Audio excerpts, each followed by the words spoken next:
When I see students learning, I think the biggest mistake they make is they don't realize they're studying to be a doctor. They're so overwhelmed by their exams. Everything is right in front of them, and you just see them going, exam coming up, I've got to pass it. And it's very hard with these exams and the volume of material not to have real anxiety. I think the biggest challenge I face teaching students is their deep underlying anxiety, because anxiety makes you go to ritual behaviors. And one of those ritual behaviors is memorizing. Why do students struggle when they feel that they're working hard? Why do students insist on memorizing? How do doctors think through patient problems? Why is everything that I teach centered on pathophysiology? What do we say to medical students who are failing? Why am I wrecking my personal life to do this? In today's video, we're going to address a number of topics that keep coming up in the letters that you send us. And they're important topics. I see it every day when I'm teaching my medical students. Any one of these could be an hour's discussion, but I want you to be aware of these subjects and at least make an introduction to them. Before we get further into this, a number of you have not subscribed to my channel. Every week, we're posting videos on how to help you learn medicine.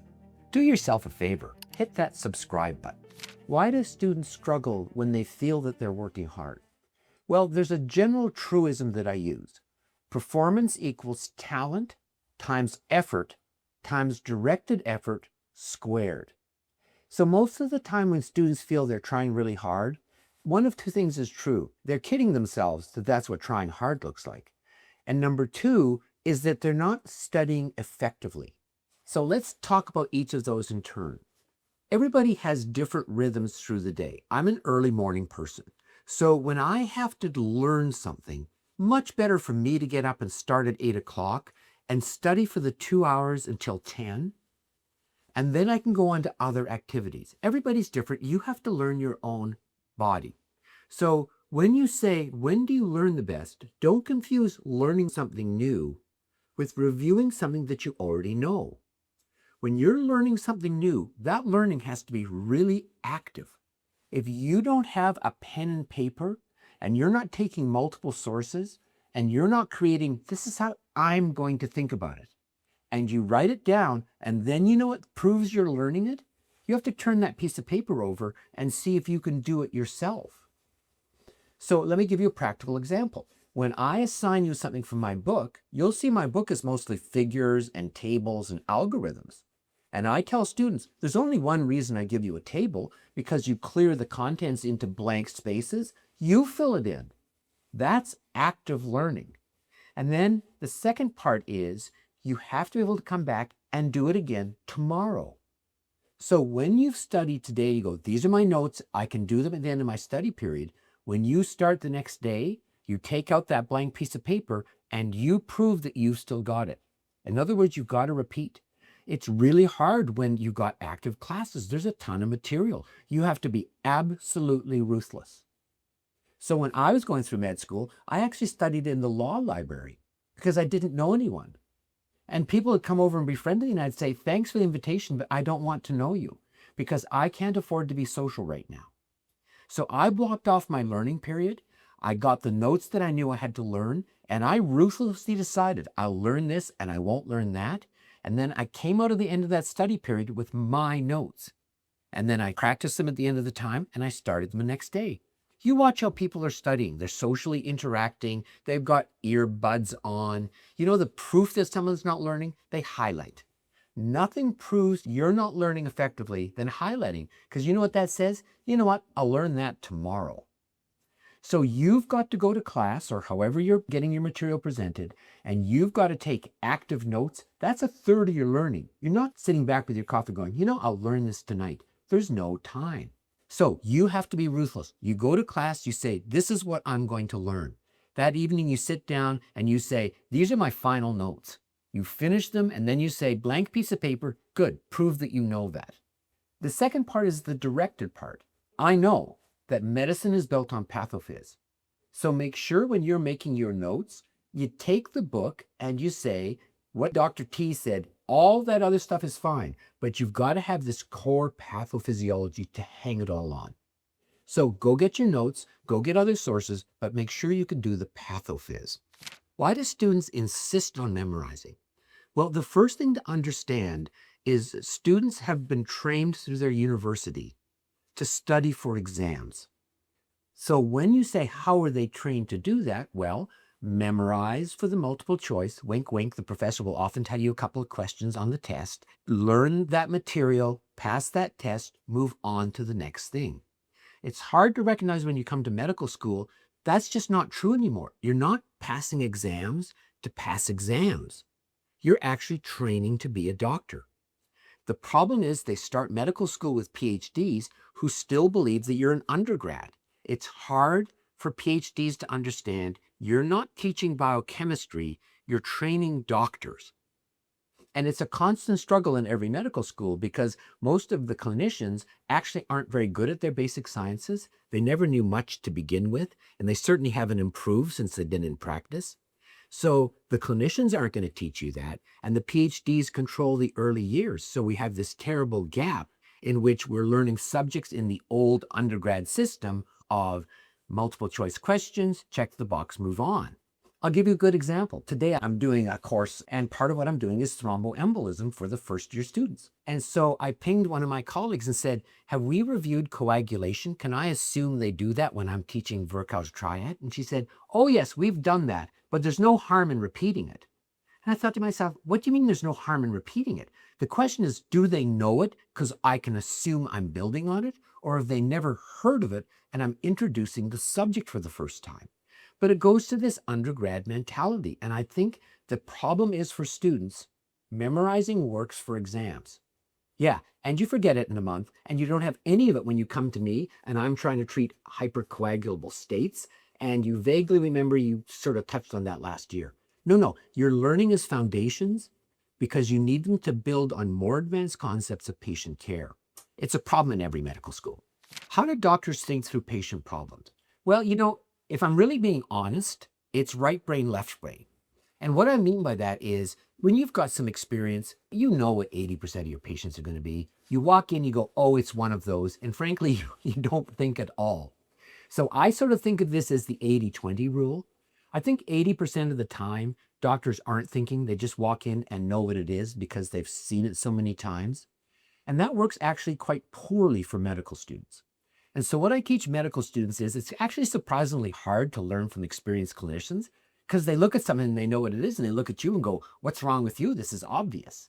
Well, doctor, I've never seen it before, okay? How about that? So what I do very deliberately is I say, find the chief complaint. And you'll notice in the book, I have like the mid-50s. If you can do these 50 plus chief complaints, you kind of got a lot of it in hand. And then I don't say get a shotgun out and hope one of your pellets is a diagnosis. Please don't do that. It just works really badly. What you want to say is, with that chief complaint, what organ systems could it be? Okay, it could be heart. Well, which family of heart diseases? Well, left ventricular congestive failure. Excellent. Which subfamilies? Well, ischemia, valves, hypertension. So we really specifically teach the 50 commonest chief complaints so that you learn to do a differential diagnosis. I think it's actually quite unhelpful to go see a really experienced doctor because she just knows because she knows. And if you ask me what I've been learning in my teaching coming out of decades of practice, it's I've worked with students on a personal basis and they've really taught me don't make assumptions. Go explain everything. And so I think that's the problem. Don't ask how doctors think. Ask how should medical students be taught to think. Why is everything that I teach centered on pathophysiology? And this is the old CPC, which is a legacy term that's died out with the autopsy dying out. But clinical pathologic correlation means what you see in your patient has an underlying explanation in the pathology of the disease. Pathophysiology is mechanism of disease, but it's way more than that. It's how to think about that disease. And the challenge is this, and I'm learning more and more as I'm working with my neurostudents, is if I have a chief complaint, you get a list. But that list is more than just a list. It's a how do you think about? So if I said to you, chief complaint edema, have you got a picture of Starling's forces? Kind of pathophys, right? Once you have your Starling's forces, can you recognize that one of them is cirrhosis? Great. So now you've got a family of diseases. But here's the problem. How are you now going to rule in and rule out cirrhosis as a cause of edema if you don't know how to think about it as a disease? Well, you think about it with its pathophysiology, which breaks into two clusters: portal hypertension and elevated estrogen. So the very act of the most fundamental diagnostic procedure, chief complaint to differential, is completely built on pathophys. So when I say to you, patient walks in with edema, and I say to you, how do you think about right ventricular heart failure? Have you got the nice picture? Backing it all the way up so that you know it's foundationally based on JVD. Have you got the picture, or did you memorize it? Well, good luck memorizing, as I always say. If you've got the picture, you'll recognize edema and JVD are inferior vena cava to superior vena cava. I really just don't think I can teach you if you don't have pathophys. And what I really emphasize now is when I say a disease and I say, how do you think about? What I mean is, have you got a clear concept of its pathophys? So I just don't think you can do medicine without it. When I see students learning, I think the biggest mistake they make is they don't realize they're studying to be a doctor, because they're so overwhelmed by their exams. Everything is right in front of them, and you're just even going, exam coming up, I've got to pass it. And it's very hard with these exams and the volume of material not to have real anxiety. I think the biggest challenge I face teaching students is their deep underlying anxiety, because anxiety makes you go to ritual behaviors. And one of those ritual behaviors is memorizing. You know, you might not be learning much, and you certainly don't understand it very well, but you feel as though you've tried hard. You can show what you've memorized. And so it deals with your anxiety. It's not getting you to be a better doctor. And so when I say to students, take a breath, let's go to pathophys and patient-centered learning, their answer is, can't face it. You're asking me to change, and people who are anxious don't change. Students have one fundamental error in clinical reasoning. They somehow think if you have the symptom, you can get a shotgun out, shoot 1,000 pellets, and one of them is going to hit the diagnosis. That works after 20 years experience, because you know your 80-20 split. 80% of your patients are 20% of the diagnoses, and you're so good at pattern recognition. You walk in the room, you can take it all in. You sort of go, well, I bet it's one of these three things. Yeah, not you. That's an experienced clinician. For a medical student to learn diagnoses, they have to learn how to identify a chief complaint, how to identify the possible organ systems, and then for each organ system, which pathophysiologic family does it represent? So yes, you've got to learn your chief complaints, but you notice the differential diagnosis is based on having a pathophysiology in your mind. When you've seen 1 million patients, you just go straight to pattern recognition, but not you when you're just beginning. What do we say to medical students who are failing? You have to explore, tell me how you're learning. And I do this a lot, right? The people that do the education send lots of students to me if they think I'll be able to help them. And the first thing you've got to get out of the way is whether your personal life's interfering. I've had many students who felt they were the responsible member of their family. And when someone gets sick, they're the ones that are supposed to take care of it. So the first thing I teach those students is, this is like you're flying in the airplane. Remember, they say when the oxygen mask falls, put it on yourself first, not your kid. I say, well, that's the airplane rule for medical students. You come first. You're just going to have to tell your family, I'm sorry, I'm not available. I have to prioritize my medical school. And if you don't do that, well, it'll suck you down and you'll fail. This is an all-in experience. Once you're doing the all-in experience, the question then becomes, tell me how you're learning. And almost invariably, you're seeing highlighting and sketchy, socially distracted study periods. Nope. And so what I do is I learn to assign students something to learn. And then I say, you come back and show me your notes. And that's very helpful, because invariably they're not very good. And so then we say, let's just sit down and talk about how I would map out these notes. And they go away and they're just shocked how hard it is and how tired they are and how your brain turns to porridge. I could never study for more than 2.5 hours. And when I did, I could actually flip my head and it felt like my brains are washing back and forth. So differentiate in your mind whether you're learning something new, that's your very precious time, or whether you're reviewing something that you've already completely written your notes on.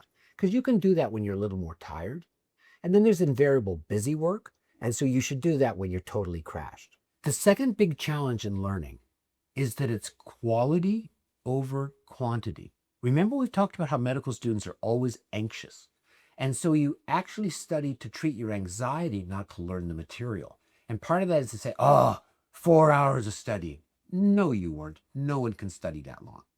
It's much better that you spend 2 high quality hours going through something and say, this is what I'm going to learn, and here's my practice notes.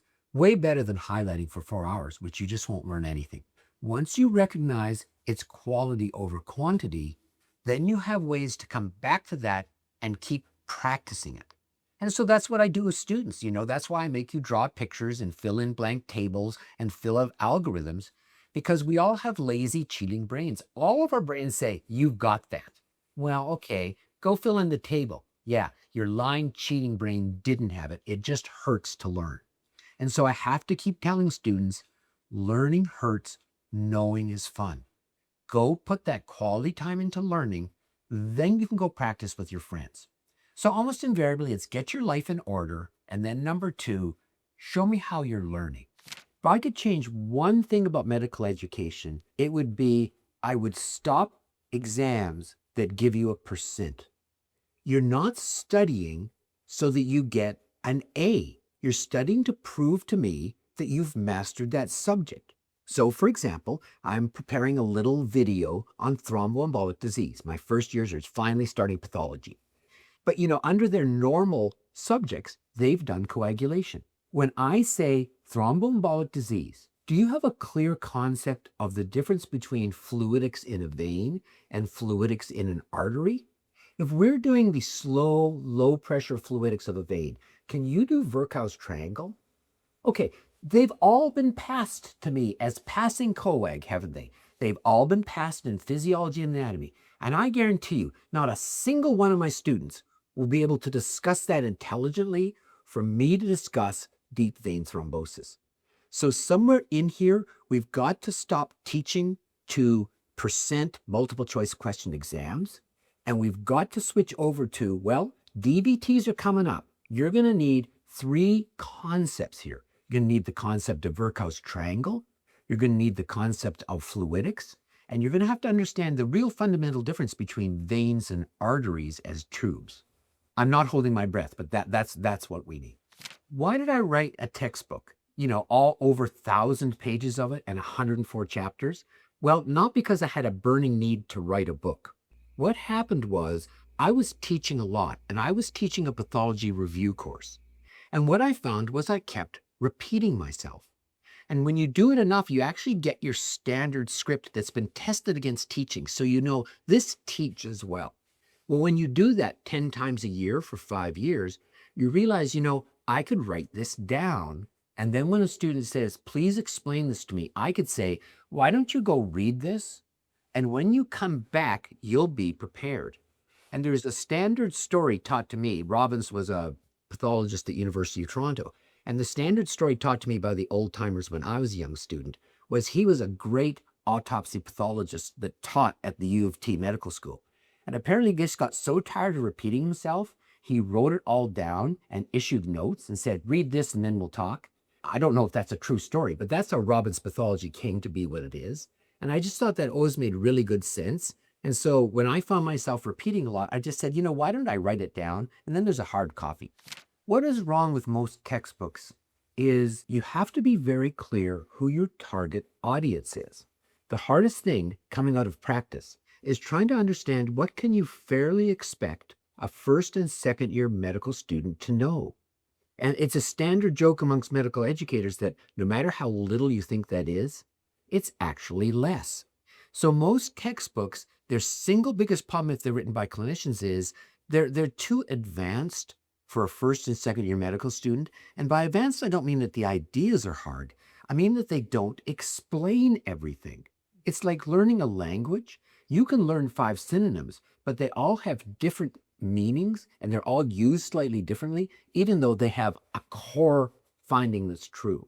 So that's the challenge for most textbooks is if they're written by doctors, they don't explain enough. The other problem is subject-based books because they're all fine books. They don't tell you why would a doctor need to know that? So I think those are the two biggest challenges. And I got so frustrated. That's why I went and wrote mine. I mean, I didn't do it for my health. I did it because I just couldn't find an acceptable other source.